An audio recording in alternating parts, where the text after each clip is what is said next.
welcome back to my YouTube channel lagi bersama saya Revard Olivera. Dan sekarang saya ada di episode keempat untuk acara Cerita Hangat Ray. Dan ini sedang lagi hujan dan ya saya akan menjemput tamu kita yang keempat kali ini, episode keempat.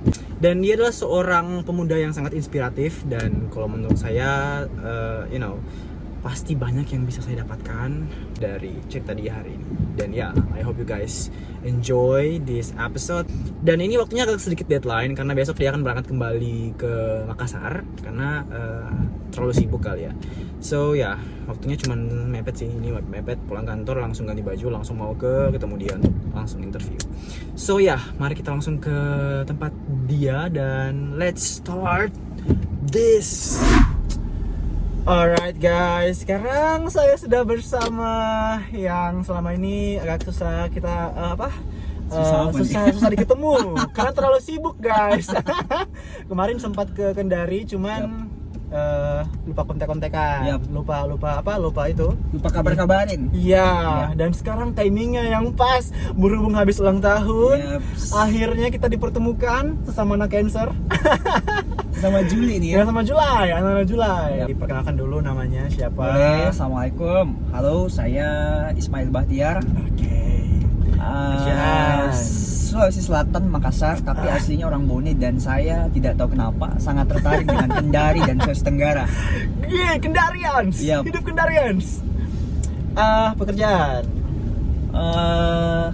Wira swasta sebenarnya aslinya. Oke, dan mungkin sebentar kita akan Dan- bahas lebih dalam. Ya, mengenai- aslinya wira swasta. Terus karena ada amanah, Mm-mm. jadi hari ini mewakili kurang lebih 32.000 suara Oke. masyarakat di Sulsel Oke.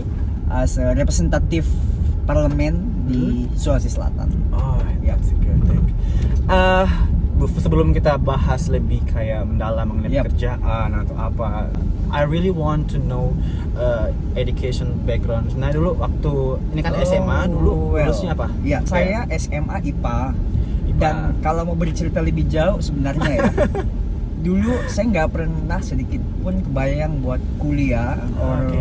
jadi mahasiswa lah kira-kira. S1-nya Kesmas, S2-nya Manajemen And now? dan sekarang register riset kelas doktoral di kesehatan masyarakat Unhas. Oh, nah. Yep. Dan langsung banting setir dari alasan kenapa ada langsung dari Kesmas menuju ke manajemen itu apa? Banting setir sebenarnya bukan. Ada story apa yang menarik yang bisa diceritakan? Saya tuh merasa bahwa everything is need management. Oh, Dan manajemen itu nggak selalu melulu tentang pengalaman saja, tetapi kita butuh scientificnya, kita butuh ilmunya, ya. kita butuh bagaimana teorinya sehingga Ya. waktu itu ada kesempatan. Manajemen saya, jurusan apa nih manajemen? saya SDM. Oh, Sumber SDM. daya manusia. Sama saya juga baru Wow. mau rencana sih. Emang banyak kesamaan kita. Ya, anak-anak cancer yang begitu. Jadi kayak how to manage people kan. Iya, Oke. kurang lebih lah begitu. Bisa diceritakan mungkin situasi dari titik berapa begini, dari awal cerita mulainya. Kalau orang cerita bahwa Karena ini yang saya baca di biografinya Yap. ini kayaknya dalam sekali dalam, nih emang ceritanya. dalam. Jadi The story behind, iya, jadi kok beberapa mungkin orang selalu bilang from zero to hero. Saya bilang Ya. bukan from zero, tapi the minus, Ya. bukan nol lagi. Saya memulai everything dari benar-benar di bawah nol, And then minus. your first major itu yang Kesmas itu scholarship juga. Scholarship bidik misi, Oh, beasiswa itu terapel sampai 6 bulan. Nah di akhir semester baru keterima, tuh jumlahnya lumayan besar. Inilah awal mula kemudian saya gunakan untuk doing business. Oh, Jadi iya. betul-betul menggunakan bisnis pertama yang saya pakai itu dari duit beasiswa. Sampai akhirnya duit beasiswa tadi saya buat esteller, Oke. dagang. So my first business is selling esteller. God. Itu sambil kuliah ini, Sambil kuliah. Nah, kalau saya boleh cerita tentang pengalaman kuliah ya. Oke. Betul-betul jadi waktu semester 2 3 saya lewatin tuh saya melihat waktu itu being a rector is a really good dreams kira-kira begitulah. Dan saya juga bermimpi someday saya pengen jadi rektor, sehingga waktu itu saya coba visualisasi esteller tadi ke mimpi saya. So I create a brand with the esteller Pak Rektor waktu itu. Dan itu happening banget, itu rame banget di kampus. Tiba-tiba semua anak-anak setelan kampus nongkrong ke tempat saya, belanja ke tempat saya. Nah ini yang saya mau cerita, bahwa ternyata kadang-kadang ketika kita bisnis itu tidak sesuai dengan ekspektasi kita ya. Waktu itu saya udah mikir, wah ini gede banget nih, sehari bisa 800.000, 500.000, bahkan sampai kalau lagi panas terik matahari, kalau Esteller itu bisa sampai 1 juta tuh sehari. Jadi saya waktu itu udah rekrut karyawan lah segala macam, dan this is the point kenapa kemudian saya ngambil manajemen tadi. Karena akhirnya ternyata menghandle orang hanya sebatas untuk jual STR pun it's too difficult, bukan sesuatu yang easy sama gitu. kayak menghandle itu pakai menggunakan insting kayaknya tidak cukup. Betul. Insting tidak cukup, harus pakai ilmunya juga, Dan guys. kalau pakai insting saya pastikan bakal pasti error kalau pakai insting, karena memang semuanya butuh konsep, butuh sains lah kira-kira. Sains, teori lah pokoknya. Sampai akhirnya dari dana Esteller itu, karena musim hujan gak ada pemasukan, udah gak bisa lagi nih ke handle teman-teman yang bantu saya jualan, yang membantu lah kira-kira, yang ke pasar lah, yang dagang lah segala macam. Tutup, bisnis Estellernya tutup. Dan akhirnya karena di saat yang bersamaan saya terima surat cinta dari kampus, surat pemberitahuan dari kampus. Oh, beasiswa. Ya, IPK turun di bawah 3,0. Jadi saya pernah IPK di bawah 3,0. Iya, beasiswa. Kalau beasiswa ya. Iya, karena ini persyaratan bahwa nggak bisa lagi, sampai akhirnya karena 3,0 ini saya memutuskan untuk kembali ke jalan yang benar. Kuliah baik-baik. Sepanjang semester 3 tadi, hampir semua mata kuliah saya tinggal dan jarang banget masuk kampus. Ini juga karena pengalaman. Esteller rektor itu. Iya, ini juga pengalaman di manajemen. Ternyata kita belajar bagaimana bisa tetap kuliah, bisa tetap beraktivitas tanpa harus ada yang kita korbankan. Dan itulah kenapa kemudian saya merasa bahwa penting banget buat kuliah. Kira-kira gitulah. Nah, sampai akhirnya saya kembali kuliah tadi, udah nggak ada lagi tuh pemasukan harian. Nah, singkat cerita, saya akhirnya looking for other option yang mungkin tidak mengganggu kayak. Looking to other opportunity yang menurut saya kira-kira tetap bisa kuliah dan bisa dapat penghasilan. Waktu itu the only one idea is saya mengajar di waktu malam hari. So giving private class kira-kira gitulah, memberikan private ke anak-anak yang butuh. Dan itu perjalanannya nggak mudah. Jadi memang saya selalu merasa bahwa waktu-waktu kita itu pasti akan ketemu dengan tantangan-tantangan. Dan menurut saya tantangan ini adalah bagian daripada proses kita naik kelas. Dan kita punya insting makin kayak terasa, kayak bagaimana dapat masalah, instingnya makin jalan. Betul. Gitu. Dan ternyata itu yang terkait dengan mengasah tadi, ternyata itu memang sangat kita butuhkan. Karena kalau pengen upgrade ya, praktisnya adalah berhadapan dengan tantangan, mencari solusi terhadap permasalahan yang kita hadapi. Mungkin beberapa di antara kita kadang berhadapan dengan suatu masalah, ya kita nggak bisa mengukur apakah itu masalah besar atau kecil, tapi kadang-kadang kita give up duluan, menyerah duluan. Nah ini yang kemudian biasanya bikin kita akselerasinya agak lambat dibanding dengan orang-orang lain di sekeliling kita. Dan tidak kayak ada elevate something yang dalam dirinya kita toh. Betul. Nah sampai akhirnya waktu itu tantangannya ada saya ngajar, ternyata juga tidak mudah menemukan siswa. Jadi meyakinkan orang untuk saya ajar tuh nggak mudah. Saya harus bagi brosur apa segala macam dulu. Hampir semua rumah-rumah di Makassar saya masukin untuk sekedar bagi brosur, dan bahkan merasakan yang namanya diusir orang, datang tiba-tiba yang keluar anjingnya orang di perumahan kompleks itu pernah saya rasakan. Sampai akhirnya ada satu cerita yang cukup menarik. Waktu itu di Makassar ada Car Free Day di daerah Anjuan Pantai Losari setiap hari Minggu. Car Free Day. Saya datang bagi brosur dari, kalau yang sering jalan ke Makassar, depan Makassar Golden Hotel, sampai bagi brosur ke depan Rujak Wali Kota Makassar. Tiba-tiba di ujung bagi brosur dipanggil sama orang depan Rujak. Saya pikir ini anaknya Pak Wali Kota yang pengen diajar. Ternyata dipanggil, dikasih tahu, Dek itu brosurnya sampahnya dipungut ya semua. Itu benar saya rasakan. Dan menurut saya ini adalah field test kira-kira yang betul-betul menguji nyali saya, menguji mimpi-mimpi saya, sampai akhirnya saya berhasil mengubah satu persatu tantangan-tantangan itu. Singkat cerita, ternyata siswa pertama saya temukan di rumah sakit. Saya sakit, berobat ke rumah sakit, ketemu dokter yang langsung nanya ke saya, Dek, ada nggak kira-kira temannya yang bisa bantu anak saya diajar di rumah? Saya dalam keadaan sakit, saya bilang saya bisa dok. Rezeki nggak kemana? Iya, ternyata kadang-kadang kita keliling cari, disiapinnya di situ.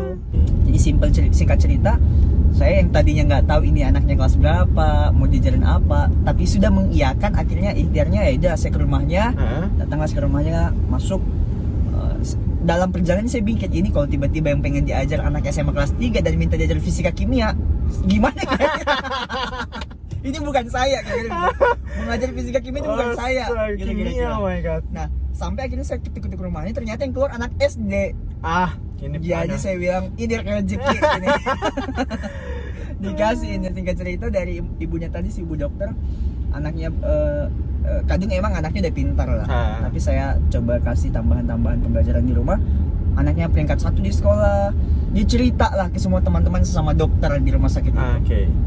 Request order meningkat ke saya. Sampai akhirnya saya menolak. Saya udah nggak bisa ngajar semua. Okay. Di sinilah ada kuota langsung ada langsung iya. ada kuota.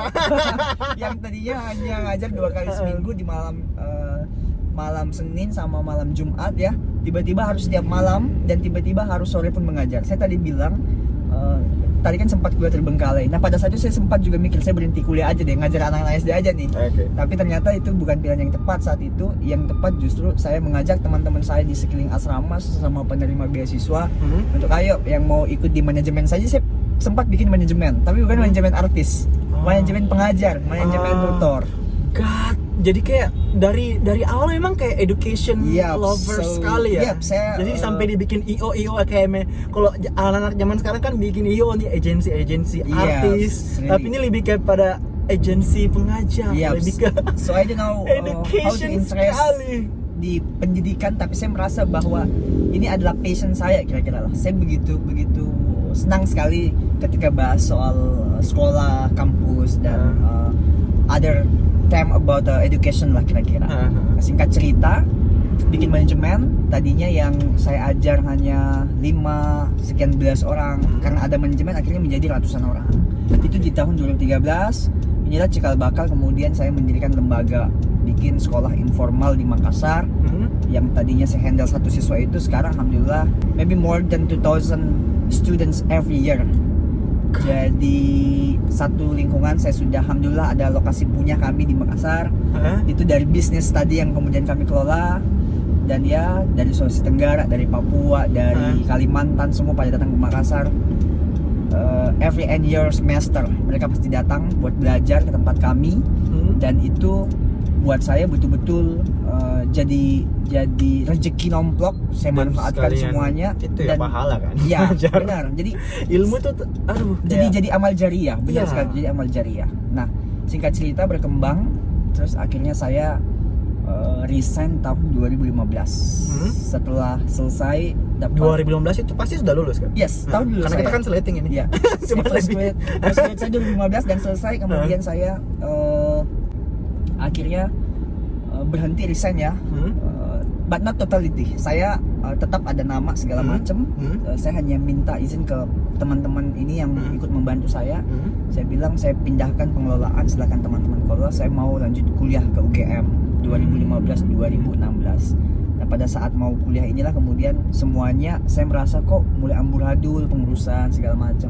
Kadang-kadang saya agak kerepotan. Inilah begitu interestnya saya dengan manajemen saat-saat itu, dan saya merasa bahwa ini butuh banget untuk saya pelajari di saat-saat itu. Nah singkat cerita, dari sana saya belajar kuliah ke UGM sempat 1 tahun dan menemukan relasi yang begitu banyak.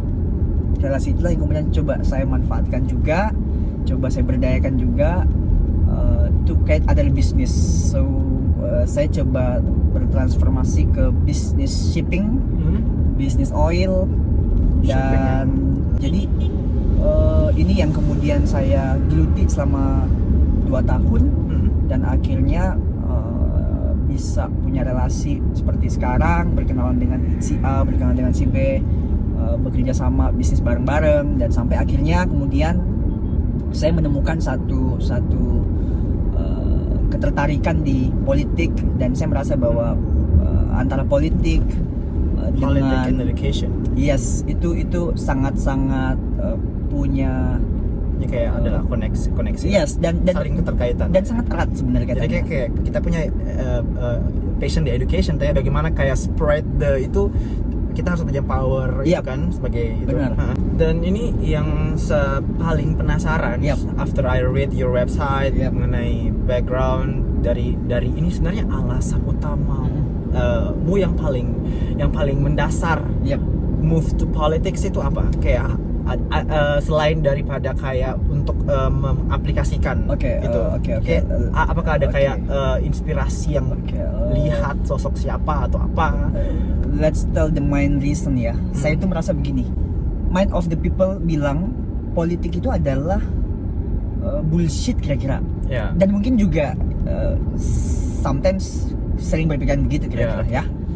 Dan orang-orang yang lain merasa bahwa politik itu adalah sesuatu yang kotor. Ya, oke. Ya kayaknya kalau politik Intinya banyak banget orang yang merasa terlalu berat lah ya. Yes, Terlalu dan banyak berat sekali orang yang resisten. Ya. Banyak sekali orang yang rejected the politic idea. Mereka merasa bahwa nggak penting tuh. Mereka merasa bahwa sudahlah, kasih aja yang sebelum-sebelumnya.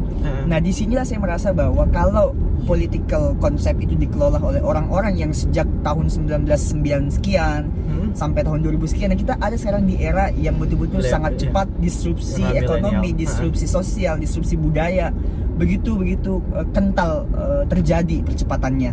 Sehingga saya merasa bahwa politik pun juga harus dimasuki oleh orang-orang yang menurut saya punya ide dan gagasan yang baru.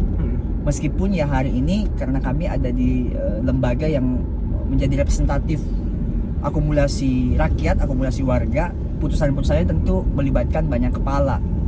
For example, misalnya di Sulsel ada 85 anggota. Tentu untuk memutuskan kebijakan itu nggak bisa satu orang saja. Semua harus persetujuan 85 orang ini. Tapi saya merasa bahwa ketika ada saya satu kepala di dalam 85 itu dan memberikan gagasan, memberikan ide, memberikan masukan, dan itu diimplementasikan, saya merasa ini dari goal tersendiri. Karena banyak sekali hal yang kita bisa berikan input kepada pemerintah. Karena saya merasa bahwa ketika nggak ada input baru ya kita akan ada di era yang begini-begini terus. Jadi kayak ada harus kayak yang represent di dalam politik itu. Karena kalau misalkan cuma orang-orang jadi aja representative dan the talkative also ya. Dan saya nggak bilang brilliant, tapi ya mungkin saya juga merasa bahwa we need a brilliant person to present how to the government give something more big kepada rakyat kita. Itu yang selalu saya coba rasakan. Dan ini yang paling menarik sih yang setelah saya baca. Dari bayangkan dari 34 suara 34 ribu ya? Akumulasi 34 ribu. 34 ribu dan and you got 15 ribu lebih. More than 16 lah. 15 ribu. 16 ada yang beberapa lenyap-lenyap dan biasa di hal yang biasa di dan ini kayak setelah saya baca semua artikelnya you don't have kayak tidak punya banyak effort. Bagaimana caranya bisa kayak convince people to choose you tanpa ada sebuah usaha? Apakah memang orang sudah suka sekali dengan kau atau bagaimana? No. Ini tantangan tersendiri ya, tersendiri buat saya. Setelah saya meninggalkan dari pemilihan saya kan Bone ya. Bone itu radius kurang lebih 300 km lah ke lokasi saya, 300 km dari Makassar. Dan saya meninggalkan kampung halaman itu sudah 9 tahun pada saat masa kampanye. Pertama kali saya masuk, surveinya itu 0,00 sekian persen. Berkampanye segala macam di 1 tahun menjelang pemilihan. Dan ini jadi pembelajaran besar buat saya karena ternyata banyak sekali orang-orang yang selain apatis dengan politik juga sangat pragmatis dengan politik. Mereka kadang-kadang rela mau menjual suara. Isi amplopmu berapa sih? Oke, dan itu sudah dan itu kayaknya bukan cuma lumrah, sudah kayak bukan hal yang praktek umum lagi. Praktek umum lagi Nah, saya merasa bahwa ini mesti diubah. Ini mesti kita masuk dalam konsep yang baru. Disrupsi aja lah kira-kira. God, I'm so proud of you. Ada yang kayak sepemikiran begitu ya, karena kayak I'm sick of kayak beginian. Asal ada kayak how much yang bisa kau kasih kayak begitu kan? Ya. Itu yang saya merasa bahwa ini salah nih. Ini mesti berikan contoh yang berbeda. Sampai akhirnya karena praktek itu, alhamdulillah pernah sekali waktu saya diundang untuk ngomong di depan 45 anggota parlemen dunia untuk menceritakan sebenarnya apa yang saya lakukan dengan kemudian bisa menggait belasan ribu suara dari akumulasi 35.000 itu. Dan ini kayak hampir setengahnya, Ya. guys. Nah, singkat cerita, yang saya lakukan sebenarnya hal yang sangat sederhana, bahwa sebagian daripada kita anak-anak muda itu memang resah dengan politik, Ya. tetapi tidak banyak di antara kita yang kemudian mau mengambil bagian, ikut terlibat turun tangan langsung di sektor politik ini. Sehingga yang pertama kali saya lakukan begitu saya pulang kampung di tahun 2018 akhir menjelang pemilihan ini ya, saya kumpulin semua aktivis-aktivis mahasiswa, aktivis-aktivis kampus, aktivis-aktivis lembaga, aktivis-aktivis kepemudaan in one event. Dan saya cerita di depan mereka. Saya bilang daerah kita tidak akan pernah berubah kalau bukan kita semua. Filosofi ini yang saya anggap bahwa penting untuk saya terjemahkan di era sekarang, dan sama menurut saya ketika Soekarno mengajak Hatta, mengajak orang-orang yang lain untuk memerdekakan kira-kira negara kita. God, oh my god. I feel goosebumps sekali. Sampai akhirnya setelah saya kumpulin, some of them merasa penting ikut terlibat. Dan mungkin how you communicate with them itu masuk sekali mungkin kali ya. Saya tuh merasa bahwa menyentuh orang itu sangat sederhana. Sentuh hati dan biarkan perasaannya berputar sampai masuk ke pikiran mereka bahwa memang ini penting. Nah, sekarang tantangannya ini yang kemudian saya dapati adalah begitu sulit kemudian dengan satu opsi kepala saya saja misalnya yang muda terhadap orang-orang yang lainnya. Sehingga saya merasa bahwa di tahun-tahun mendatang kita butuh anak-anak muda menjadi bagian daripada ini. Kita mau pengelolaan daerah pemerintahan kita anak-anak muda yang kelola. Karena saya merasa era ini terjadi di negara-negara maju. Dan ya kita udah buka palang pintunya, sekarang silahkan masuk. Kayak gitu tuh. Udah buka palang pintu, silahkan yang muda silahkan masuk. Nah, singkat cerita, tantangan itu ternyata tidak berjalan sesuai dengan keinginan saya. Beberapa di antara mereka akhirnya tidak mengambil jalan dan pikiran yang sama dengan landasan dasar yang saya berikan ke mereka. Nah, tantangan berubah akhirnya yang saya lakukan adalah kalau orang bagi-bagi amplop kemudian diisi duit, yang saya lakukan juga bagi-bagi amplop, tapi yang saya kirim adalah surat ke warga. Apa itu? Surat yang isinya bahwa sampai kapan kemudian kita mengharapkan duit dan segala macam. Isinya kira-kira menyentuh hati mereka bahwa sudahlah, uang itu kapan waktu kau bisa dapatkan. Tapi kesempatan. And you write that? Yes, saya tulis, saya perbanyak, saya fotokopi, dan fatalnya ternyata ini penting saya ceritakan. Yang ada dalam pikiran orang kan begitu setelah saya sebar surat segala macam, orang pikir saya nyebar amplop banyak banget, dia pikir ini duitnya kayaknya dihabisin buat nyebar beli suara. Tapi dia nggak tahu bahwa isi amplop yang disebar adalah surat untuk meyakinkan orang-orang bahwa ayo kita merubah kondisi perpolitikan kita dengan memberikan partisipatif, dengan memberikan kesempatan kepada yang muda mengubah beberapa kebijakan-kebijakan dan memberikan input kepada pemerintah. Singkat cerita, alhamdulillah dari puluhan ribu amplop yang saya sebar meskipun isinya bukan duit, menjadilah 16.000 kurang lebih voters yang hari ini kemudian kami terima mandat amanahnya di Provinsi Sulawesi Selatan. Oh my So, god. that is a simple story lah kira-kira. Sungguh sangat menginspirasi sekali. Karena kan kalau masalah perwakilan itu kan kalau sekarang asal you have money, you can by the voters, kira-kira begitulah. Kayak sebatas kayak how much people yang kau bisa kumpulkan dan kau akan terpilih. Tapi ini kayak the real apa ya? You are gonna be the next Yusuf Kala. Amin. Hopefully. Dan melihat itu semua bagaimana? Maksudnya sebagai langkah awal. Setelah saya dapat kabar bahwa ini resmi segala macam ditetapkan oleh pelaksana KPU. Saya merasa bahwa tantangan kemudian harus saya ubah, dan konsekuensi pada saat itu adalah saya betul-betul harus meninggalkan semua kepentingan bisnis. Ya meskipun because this is your responsibility to, Yes, dan tidak boleh dicampur adukan. Saya merasa bahwa politik dan bisnis itu sesuatu yang berbeda meskipun banyak keterkaitan, tapi saya tidak ingin ada kemudian irisan yang kemudian saya hadapi yang bertentangan dengan keinginan saya someday ketika itu adalah kepentingan bisnis yang saya kelola. Ya meskipun beberapa orang di di sekeliling saya bilang ya sekarang kan kamu menempati posisi strategis dengan ikut terlibat membahas peraturan daerah terkait dengan pendidikan, kebijakan legacy yang lain terkait dengan pendidikan. Tapi saya bilang bahwa ini tidak akan ada purely soal dengan hubungan kegiatan-kegiatan yang selama ini saya coba kembangkan di 5 tahun terakhir tentang bisnis saya. Ini tantangan baru yang kemudian saya hadapi.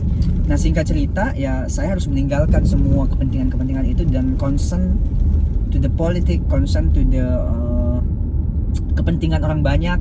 Ya meskipun tidak dinafikan sekali waktu pasti adalah sesuatu yang beririsan, tapi ya saya selalu berusaha untuk profesional dan selalu berusaha untuk menjaga amanah orang. Dan yang paling susah kemarin itu apa? Paling susah selama kampanye itu apa? Oh, ini menarik ini. Yang paling susah, yang saya paling bahas tadi bahwa masyarakat problem yang itu, paling banyak didapat. Ya, saya tadi bahas bahwa masyarakat itu banyak yang pragmatis. Dan menurut saya adalah sekonyong-konyongnya pragmatis ini, beberapa di antara mereka betul-betul sudah sangat apatis dengan semua hal. Dan sudah malas. Iya, kayak uang di atas segala-galanya iya, sih ya. Dan ini dari fact yang kemudian saya hadapi gitu. Dimana satu waktu di 2018 mungkin karena tidak ada pemikiran kebersamaan untuk maju mungkin kali ya. Itu salah satu. Yang kedua adalah mereka merasa bahwa pola dan konsep politik selama ini itu ya sudah seperti itu. Jadi mereka merasa bahwa ya tidak ada opsi lain, kita akan sama terus setiap tahun dengan begini terus. Yang sama ya. Nanti saya juga cerita, saya kan sama sekali tidak pakai spanduk apa segala macam. Saya cerita ya, kenapa itu juga sampai dari saya baca di artikel itu saya nggak pakai spanduk segala macamnya. Nah, saya 2018 waktu mulai masuk ke masa-masa kampanye itu, terus terang dari alhamdulillah sekian banyak rezeki yang Allah kasih, saya memang sudah nawaitunya, sudah ikhtiarnya pengen coba persembahkan buat masyarakat biar mereka melihat bahwa I doing something before kamu kasih kepercayaan ke saya lah kira-kira. Singkat cerita, saya datanglah ke satu kampung. Mereka kemudian kan kadang-kadang kalau kita kampanye itu permintaannya banyak banget. Apa yang bisa kau kasih saya? Iya. Ini kayak basic sekali sih. Iya. Kalau Mas saya begitu. Akhirnya masyarakat dan tokoh-tokoh masyarakat yang ngomong begini. Ini suara satu kampung. Saya kasih buat Ismail. Oke. Tapi ini ada permintaan warga. Oh, boleh. Silakan. Apa yang saya bisa bantu? Tadi kan nama itu mau bantu nih. Bantu. Akhirnya mereka bilang, ini ada jembatan, Pak, pengen dibangun karena sudah selama ini jembatannya kayu, reok, apa segala macam sudah nggak bisa dipakai oleh warga kalau mereka berkendara. Mereka harus turun ke sungai. Saat juga bilang ke mereka, Pak, minggu depan orang saya datang ke sini, saya bangunkan jembatan ini. Dibangunlah jembatan. Jembatan sudah dibangun, 1 bulan selesai, kurang lebih 15 hari. Saya minta tim survei turun cek mereka tahu nggak dari siapa jembatan itu. Disurveilah warga satu-satu dan satu orang pun gak ada yang kenal siapa itu Ismail. Astaga. Sesimpel itu ya, kayak maksudnya dan itu praktek yang sangat lumrah, bukan sekali waktu saya hadapi. Saya kan merasa tadi barangkali karena memang belum diperkenalkan dan warga juga merasa belum terlalu penting untuk mengetahui karena masih panjang. Singkat cerita ada lagi yang minta, Pak, timbunan jalan boleh nggak dibantu, jalan tani warga. Dan itu saya kasih. Sama kejadiannya, tidak ada yang kenal Ismail. Ada satu yang kenal, dia nggak tahu saya dari partai apa dan nomor urut berapa. Gimana nggak sakit hati coba? Dan singkat cerita, tapi cuma kenal nama berarti ini Bahtiar, Ismail Bahtiar ini. Iya, beberapa. Tapi kan kita berharap voters gitu. Dan our end goals is being a voters gitu, real voters. Nah, saat yang bersamaan kemudian saya merasa bahwa waduh sepertinya nggak ada nih gunanya. Kemudian saya sosialisasi, saya datang, saya ini. Disitulah kemudian saya berpikir mengubah konsep. Yang saya coba cari adalah pemilih yang saya merasa mereka rasional dengan pikiran-pikiran politik. Jadi reason why saya kumpul anak-anak muda, saya kumpul aktivis-aktivis karena saya merasa that's the most important thing. Ini adalah sesuatu hal yang saya bisa masuki dan satu frekuensi pemikiran dengan saya. Karena satu frekuensi pemikiran akhirnya sampaikan lah misinya ini, cita-citanya ini, dan akhirnya dari situ saya udah bilang sama mereka, kalau ada anak-anak muda ini yang banyak menghabiskan kehidupannya di sosial media, maka tentu yang saya bisa lakukan adalah berkampanye via sosial media. Sekali repost saya misalnya Instagram postingan tentang ajakan campaign tentang pemilihan dan orang memilih saya di sosial media, hampir di repost oleh banyak orang. Dan saat itu juga saya bilang saya udah nggak mau lagi pakai baliho. So saya tidak mengambil opsi memasang baliho karena selain mengeluarkan biaya yang cukup besar, saya juga merasa itu menjadi sampah. Sampah dalam artian mengotori kota, mengotori daerah, itu kan kejadian tuh. Kita kadang-kadang risih, ini menjelang pemilihan banyak banget spanduk kepasang di mana-mana. Dan itu bikin gak nyaman penglihatan kita. Tapi kalau sosial media kan lebih inti dari apa yang ingin disampaikan lebih masuk sih. Iya, dan selain itu adalah kita bisa melihat respon. Di sosial media kita bisa melihat interaksinya berapa sih, impresi orang yang likers, impresi orang yang komen, impresi orang yang visit, itu kita bisa lihat. Sehingga saya merasa bahwa ya sudah, saya pakai metode ini sampai akhir. Komitmen itu yang saya coba jaga sampai akhirnya, alhamdulillah nggak ada biaya spanduk yang saya gunakan untuk kira-kira memenangkan kontestasi politik tadi. Harusnya kan begitu di era milenial seperti ini, we don't have to pasang baleho-baleho, cukup lewat digital kan ya. Betul. Karena hampir semua orang pakai HP juga sih. Dan itu terbukti, akhirnya sekarang semua orang sudah mulai moving to sosmed. Jadi mereka sudah mulai mencoba bikin Facebook, dan yang tua-tua pun juga melakukan hal serupa. Bikin Facebook, bikin Instagram, dan itu sangat low budget. Selain low budget juga menjaga lingkungan. Kira-kira begitu lah sederhananya. Nah, saya dengan pengalaman seperti itu akhirnya tadi sempat cerita dapat undangan, ngobrol di depan parlemen tadi, cerita lah semua pengalaman ini, dan akhirnya saya berharap bahwa gerakan ini menjadi gerakan masif di daerah-daerah se-Indonesia, bahkan di luar daerah Indonesia juga mau mempraktekkan konsep-konsep perpolitikan yang jauh lebih efisien, jauh lebih efektif, sehingga teman-teman gak perlu merasa khawatir somehow misalnya bagaimana membalikan dana spanduk. Karena kan dana spanduk itu juga bukan biaya yang kecil. Satu spanduk aja ratusan ribu, pemasangannya, operasional segala macam, dan gak mungkin orang hanya pasang satu spanduk. Minimal puluhan spanduk yang dia pasang. Dan itu pun pasang di jalan cuman dilewat sekilas tanpa langsung diingat kan. Sekarang itu pasang baleho mungkin kayak image kali ya. How big you can put your face di situ, itu semacam kayak gengsi. Karena kan memang mereka pasang spanduk itu kan tujuannya sederhana. Pengen famous, pengen electability, kira-kira gitu lah. Itu yang kemudian mereka inginkan. Tapi saya merasa bahwa ada metode lain yang lebih bisa mengeluarkan inti dari visi misinya kan. Bisa dalam bentuk video, gambar, segala macam. Oh God, you're so smart in this bidang yang ini. Dan selama ini tanggapan keluarga mengenai masuk ke politik bagaimana? Ini juga tantangan. Your wife, your mom. Saya tuh awal-awal dapat penolakan. Karena kan bagaimana kalau kita masuk politik, kita kayak takutnya ada salah, ada di ini, di ini kayak terlalu banyak yang kita takutkan. Itu salah satu. So, dijatuhkan, dihujat lah segala macam, dibully lah. Dibully. Dan itu bagaimana tanggapan keluarga? Satu, pertama sebelum saya masuk, saya memang nggak pernah ngomong sama orang tua. Nanti setelah berproses baru saya ngomong, karena saya meyakini bahwa mungkin ketika saya ngomong, ibu saya pasti akan reaksinya penolakan. Pasti ibu akan bilang jangan, karena sudah cukup lah kira-kira begitu, kira-kira alasan yang saya pikirkan pada saat itu. Kalau orang tua, apalagi sih yang kau mau cari? Setelah ini kau sudah settle dengan semuanya, kenapa lagi masuk politik? Itu yang saya pikirkan pada saat itu, dan itu benar-benar kejadian. Sampai akhirnya karena saya sudah mendaftar, baru saya datang, saya bilang gini ke ibu saya. Your mom? Saya minta izin, saya mau, kalau istri saya kan memang dari awal sudah kasih tahu, saya mau masuk politik, dan ini di provinsi segala macam, saya pakai partai ini. Ibu saya suka gini, kalau bisa mundur, gak usah dilanjutkan. Ini adalah momen yang betul-betul bikin saya berat, karena selama ini bagaimana Kak ridho seorang ibu itu kalau kita maju tanpa didukung dengan ibu itu kayak dan selama ini semua yang kemudian decision yang saya ambil pasti selalu sampaikan ke orang tua dan harus seperizinan orang tua. Nah, singkat cerita, karena ibu minta saya mundur, saya coba bilang begini, Ma, jalan politik ini adalah jalan pengabdian buat saya, jalan ladang amal, ladang pahala. Saya minta diberikan keridoannya. Kalau tidak bisa didukung, minimal direstui, kira-kira waktu itu saya bilang ke ibu. Tapi kan yang kira-kira nggak ada lah ibu yang nggak mau lihat apalagi anaknya sudah kayak mengemis untuk sesuatu yang baik. Dan udah register, udah dapat nomor urut, dia juga nggak tahu kalau saya daftar, karena emang nggak ada spanduk. Ini lagi.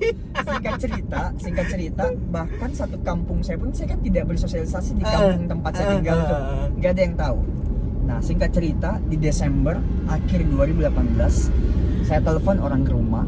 Saya alhamdulillah di 2018 juga ikut membantu pilpres lah pada saat itu. So too much schedule jadwal presiden campaign gitu ya, keliling Indonesia, saya ikut dan banyak mendampingi salah satu paslon. Waktu itu cawapres 02 Sandiaga Salahuddin. Saya cuma bilang begini ke ibu saya waktu itu, mak saya nggak pasang spanduk, minta tolong sampein ke keluarga ada calon wakil presiden pengen silaturahim ke rumah kita. Dan itu adalah boom buat masyarakat di kampung saya. Kenapa? Mereka nggak pernah sedikit pun kepikiran ada orang calon wakil presiden datang ke kampung buat kampanye. Saya undang beliau datang ke rumah saya, dikumpulin lah orang warga sekampung situ, dan itu jadi happening, jadi heboh, jadi bahan cerita orang sekaupaten. Mereka akhirnya bilang, ini anak dari mana? How come you bisa mendatangkan dia di kampung kita dan bersosialisasi? Jadi waktu itu saya udah bilang ke saya manggilnya Bang Sandi ya. Bang, saya mohon izin dibantu kampanye.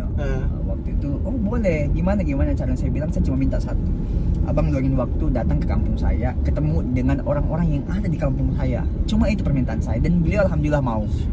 Singkat cerita saya bawa dan itu jadi heboh sampai orang-orang di kampung saya 1 minggu cerita itu terus, bahwa mereka yang selama ini hanya lihat di TV, di debat segala macam, dan ini secara live dikumpulin di depan rumah saya. Dan itu bikin macet jalan depan rumah saya sampai sekiloan. Dan bikin kaget kayak siapa ini yang bikin? Kenapa tidak pernah? Dan ternyata Ismail Bahtiar lah promotornya. Di situ pertama kali orang di kampung saya sampaikan bahwa saya ikut nyalek, mohon bantuannya.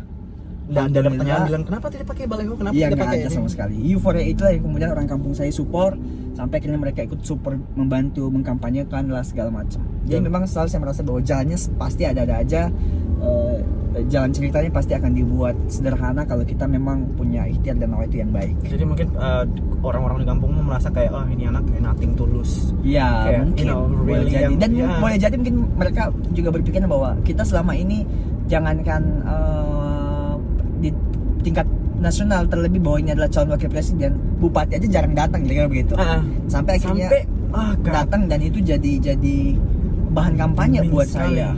Dan ini bisa dijelaskan dulu mungkin, pasti ini dari mana bagaimana cara mendekati seorang yang besar begitu. Intinya apa? Bagaimana how to to get close yourself dengan orang yang sebesar itu, karena kan pasti orang-orang awam pasti kita harus kayak koneksi yang besar dan kita harus punya education yang lebih tinggi biar pembahasannya lebih sama. Tapi hal yang paling saya tuh selalu percaya bahwa silaturahim itu benar-benar memperpanjang umur dan memperbanyak rezeki. Itu the main point ya. Dan coba saya praktekkan dengan banyak bergaul, dengan banyak bersilaturahim, dengan banyak bertemu bertatap muka orang-orang yang tanpa saya harus tahu bahwa latar belakang dan backgroundnya apa. Sampai akhirnya satu waktu berkenalan dengan beliau ini betul-betul di luar ekspektasi saya.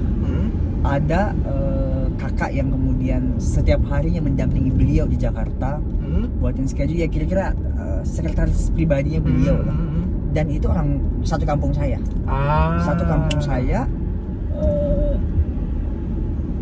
He looking for about my profile. Dan akhirnya dia menemukan bahwa ini ada loh anak dengan beasiswa segala macam bisa survive di Makassar. Dia ajaklah saya ke Jakarta, diperkenalkan. Bagaimana first impression? Bagaimana first time-nya ketemu Sandiaga Uno?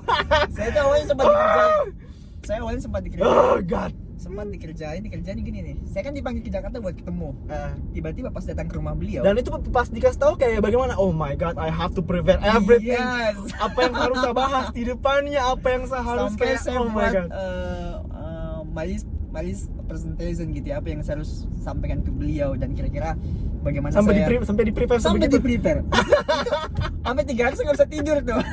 Astaga. 3 hari saya nggak bisa tidur, create the presentation segala macam, terus mempersiapkan diri. Karena saya bilang wah ini kayaknya jadi momen penting, dan saya sebenarnya tidak ini kayak sebuah tolak titik loncatan yang sangat besar. Yes, meskipun sebenarnya sebelumnya ada beberapa tokoh-tokoh nasional yang juga kenal segala macam, tapi yang betul-betul sedekat dan seakrab beliau memang jarang gitu. Nah, singkat cerita, apalagi ini lagi tokoh yang sangat menginspirasi dan lagi hot-hotnya begitu. Sampai akhirnya kemudian dipanggil ke Jakarta dengan segala persiapan, datanglah saya ke rumahnya beliau. Oh my God. Tiba-tiba di rumahnya gini nih, beliau keluar kota. Beliau keluar kota. And then? Nanti insya Allah kita coba agendakan lagi. Itu first time-nya. Itu bukan first time. So, Sudah. this is design by team. Ah. Saya coba pengen dikerjain bahwa nggak jadi ketemu. Karena saya yakin mereka udah tahu bahwa saya prepare segala macam. Oke. Singkat cerita, saya bilang, oh nggak apa-apa, salam buat beliau kalau beliau datang, dan saya harus balik ke Makassar lagi besok, kira-kira begitu. Nah, singkat cerita, saya waktu itu puasa, diajakin lah buka puasa di salah satu kafe yang ada di Makassar, di Jakarta, di daerah Jakarta Selatan. Dan memang kafe itu ternyata udah dia set up dengan mengundang semua media nasional. So every list TV, Newsline apa segala macam ada di ruangan itu, dan memang sengaja dikosongkan di bagian situ. Saya diajak by the team, dan saya diajak buat buka puasa. Tiba-tiba dipanggil sama beliau, diperkenalkan lah ke Bang Sandi. So, how surprised am I, kira-kira gitu lah. Ini oh my god. Sampai akhirnya saya minta peluk beliau segala macam. Saya sampai sempat nangis segala macam. You cry literally di depannya? Yes, karena terharu segala macam. Dan beliau bercerita dan dia perkenalkan lah di depan media semuanya bahwa this is Ismail, insya Allah my new team yang akan membantu kita semua segala macam. Dan saya sangat terinspirasi dengan perjalanan bisnis segala macam. Beliau cerita di depan media dan itu diliput. I can feel you, karena ini cancer pasti kalau saking terharunya you can you know, ini air mata sangat karena kita kan terbendung lah ya. Sampai Cancer kan akhirnya tipikal yang ekspresif kalau masalah Oke. Sampai akhirnya setelah pertemuan itu saya rutin berkomunikasi dan datang ikut membantu, ikut mensupport, dan diminta untuk juga memberikan masukan-masukan kepada tim. Jadi di tim juga yang memberikan masukan insight di daerah Sulawesi seperti ini, di Papua seperti ini, di Kalimantan seperti ini, dan itu terjaga sampai hari. Jadi hubungan kami bukan sebatas hubungan pilpres, bukan hanya sebatas urusan pemilihan dan politik, tapi lebih kepada itu sekarang terjalin hubungan kemanusiaan, hubungan kepentingan keumatan, itu yang coba kami rawat. Dan sometimes alhamdulillah kalau saya WA ke beliau, saya nelpon ke beliau selalu memberikan respon-respon yang luar biasa. Dan menurut saya jarang banget ada pejabat publik, pejabat publik, karena beliau pernah jadi orang kedua di DKI Jakarta yang mau merespon hal-hal seperti itu.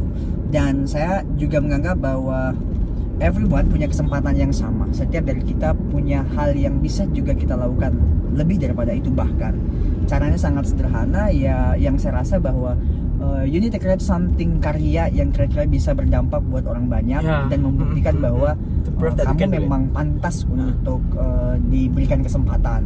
Dan itu yang kemudian saya coba jaga sampai hari ini. Kepantasan kesempatan oleh beliau, dan kepantasan kesempatan oleh orang-orang yang kemudian saya jaga amanahnya di Provinsi Sulawesi Selatan hari ini. Itu singkat cerita pertemuannya, dan setelahnya banyak cerita-cerita menarik sebenarnya. Oh my god. Yang lain sebenarnya banyak kenalan juga, tapi maksud saya seperti Pak JK juga pernah alhamdulillah dipertemukan dan silaturahmi. Tapi yang betul-betul kayak didesain at the moment. Dan saya merasa bahwa ini adalah pijakan pertama saya buat kemudian berkarir di sektor politik, dan itu terbukti. Benar-benar nama saya langsung ikut nimbrung di deretan politisi nasional kira-kira yang as the youngest gitu, bahwa ini ada Ismail ikut membantu memberikan masukan ke tim, ini ada Ismail. Dan bahkan sampai ketika saya terpilih, beliau memberikan statement ke media bahwa dia tidak menggunakan baliho, dan model kampanye juga saya pelajarin dari beliau. Dan beliau bercerita bahwa memang model kampanye yang kita inginkan, dan alhamdulillah silaturahmi itu terus terjaga dan terawat sampai hari ini. Dan saya surely betul-betul merasa bersyukur, merasa berterima kasih dengan beliau dan orang-orang di sekeliling beliau tanpa terkecuali. God, sungguh sangat menginspirasi guys ceritanya. Semoga bisa memberikan semangat dan motivasi ke orang-orang lain dan anak-anak muda khususnya Dan mungkin kalau bisa dikasih advice, mungkin pengalaman dari semua pengalaman ini yang bisa Ismail Bahtiar sampaikan ke viewers saya di sini apa? Pertama, sebagai bagian daripada yang muda, jangan sampai pikiran kita tua. Itu dulu tuh. Yeah, Pikiran tua itu sesederhana, kemudian teman-teman merasa semuanya serba simpel. Kalau ada orang yang selalu menyimpelkan segala urusan, saya merasa bahwa jiwa mudanya itu nggak ada. Yeah. Karena anak muda itu identik dengan tantangan, anak muda itu identik dengan menyelesaikan everything a problem gitu. Yeah. Dan saya mau bukan sebagian, tapi saya mau semua anak-anak muda ingin mengambil bagian terhadap tantangan-tantangan yang ada dihadapi oleh daerah kita. Kendari misalnya, saya berikan contoh, Kendari kita menemukan problem misalnya tentang pemberdayaan anak muda, or the how to improve the creativity young people yang ada di sini. Nah, kita harus jadi bagian yang kemudian memberikan kontribusi kepada pemerintah. Jangan sampai kemudian kita menyerah dan give up gitu saja, atau menganggap simple sudahlah nanti juga bakal berkembang. Padahal seyogianya itu bisa kita akselerasi, itu bisa kita desain, itu bisa kita set up dari sekarang. Dan saya mau anak-anak muda di Sulawesi Tenggara misalnya, ataupun di semua daerah mengambil perannya masing-masing. Saya terus terang nih, saya pengen cerita bahwa saya itu begitu interest dengan Sulawesi Tenggara tadi, seperti yang saya bilang di awal. Saya coba untuk create something here gitu, dan saya merasa bahwa ini adalah bagian daripada proses untuk memberikan stimulan kepada yang lain, stimulan kepada anak-anak muda semuanya, supaya jangan mau tinggal jadi penonton, tetapi memang harus menjadi main player, harus menjadi decision maker. Itu yang kemudian kita inginkan. Pokoknya anak muda jangan sampai terlalu gampang pesimis. Anda harus optimis dengan masa depan bangsa dan daerah kita minimal, ya. Super sekali. Dan ya, kalau menurut saya proses juga itu mengajarkan kita mengasah insting. Itu yang paling penting, guys. Betul. Itu proses kita diajar bagaimana mengolah insting untuk menghadapi masalah sih. Yeah. So nothing simple, nothing result by the challenge. Semuanya pasti ada tantangannya masing-masing gitu. Oke, terima kasih atas waktunya. Thank you seorang so much. Ismail Bahtiar.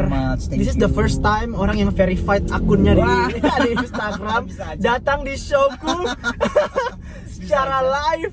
Secara dengan rendah hatinya dia mau untuk masuk. Biasanya kan untuk ketemu orang yang verified itu pasti susah. Enggak lah. Jadi memang harus lah. You know, support. Thank you so much for your support for this show, karena tujuan saya buat show ini kayak thank you so much for the invitation lah. Luar biasa banget. Di Kendari ternyata ada YouTuber terkenal ya. Amin.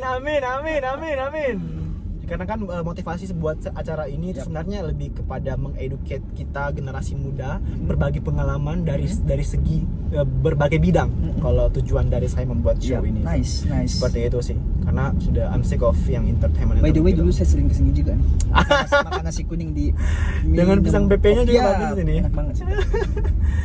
Oke, thank you so much sudah datang ke sini, sudah meluangkan waktunya.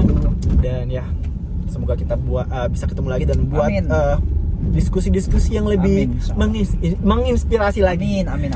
Alright guys, thank you so much for watching. Don't forget to like, comment, and subscribe. Jangan lupa follow Instagramnya Ismail Bahtiar dan Instagram saya. Oke, thank you so much. Thank you. Bye.